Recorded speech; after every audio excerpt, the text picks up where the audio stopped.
अभी तक हमने लास्ट पीरियड में देखा एक्चुअल में pair of linear equation in two variables. बहुत सारे बच्चों ने होमवर्क किया है लेकिन सब में थोड़ा गड़बड़ दिखाई दे रहा है। उसमें क्या है, कोऑर्डिनेट ज्योमेट्री जो हुआ है अभी तक 9th क्लास में, उसमें प्लॉटिंग ऑफ द कोऑर्डिनेट्स, इसमें बहुत सारी जगहों पे गड़बड़ है, वो थोड़ा सुधारिए।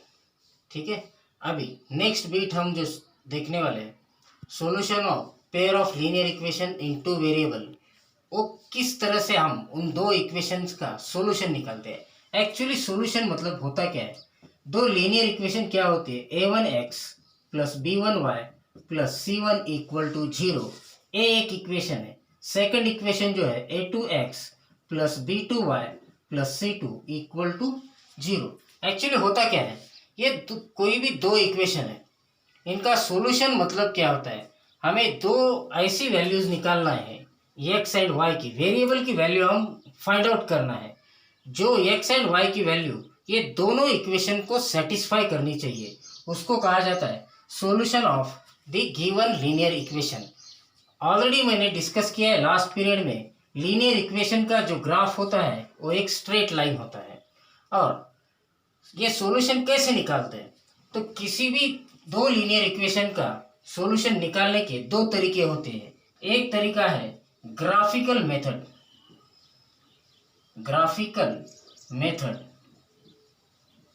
दूसरा तरीका है अलजेब्रिक मेथड।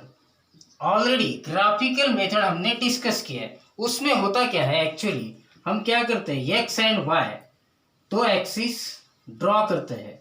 दो एक्सिस ड्रॉ करने के बाद हम ये रिक्वायर्ड जो दो लीनियर इक्वेशन दिया है उसका ग्राफ हम उस पर प्लॉट करते हैं। एक्चुअल लीनियर इक्वेशन का ग्राफ जो होता है स्ट्रेट लाइन होता है। मान लो ये इस लाइन का ग्राफ है, इस इक्वेशन का ग्राफ है a1x plus b1y plus c1 equal to 0। अब सेकंड लाइन का ग्राफ एज्यूम करो इस तरह से आ रहा है,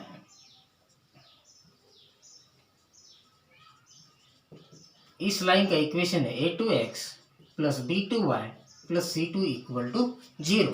ये दो लाइन हमने ड्रॉ कर ली। अब दो लाइन ड्रॉ किया है तो ग्राफ में या इन किसी भी क्वाड्रेंट में कहाँ पे इंटरसेक्ट कर रही हो चेक करो।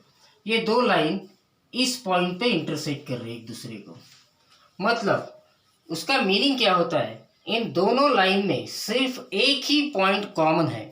जो कॉमन पॉइंट है वो कॉमन पॉइंट मतलब ये एक्स एंड वाई की यहाँ पे कोई ना कोई एक वैल्यू मिलने वाली है।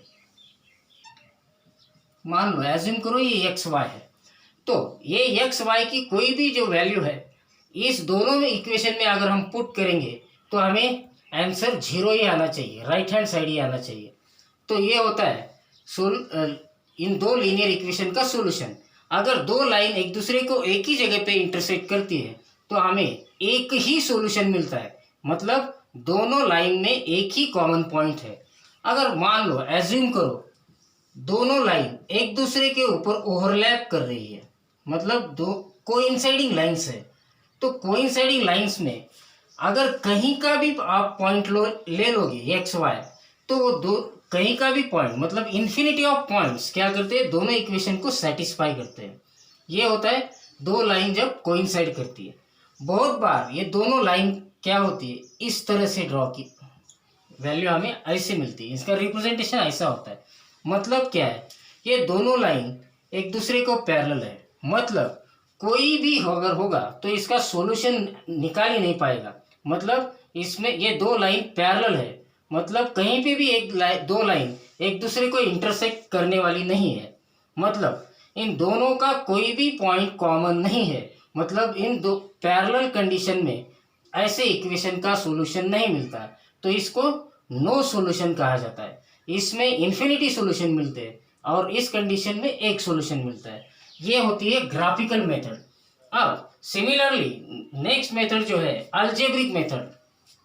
अलजेब्रिक मेथड में क्या होता है, एक्चुअली कैलकुलेशन परफॉर्म करने पड़ते हैं, तो वो तीन तरह से होते हैं। अलजेब्रिक मेथड में फर्स्ट जो है सब्स्टिट्यूशन मेथड है। सब्स्टिट्यूशन मेथड से हम ये दो इक्वेशन सॉल्व कर सकते हैं और रिक्वायर्ड जो वैल्यूज है एक्स वाई की वो निकाल सकते हैं। दूसरी जो है वो elimination method.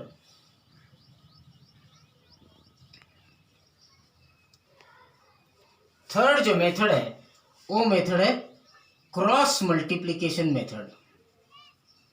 Cross multiplication method algebraic method में दो लीनियर इक्वेशन का सॉल्यूशन इन तीनों में से किसी भी मेथड से हम कैलकुलेट कर सकते हैं, लेकिन प्रोवाइडेड दैट उसमें वो कंडीशन होनी चाहिए कि उन दो लाइंस के इक्वेशन सॉल्व होनी चाहिए, मतलब एक सॉल्यूशन मिलना ही चाहिए, तभी हम ये अलजेब्रिक मेथड परफॉर्म कर पाते हैं।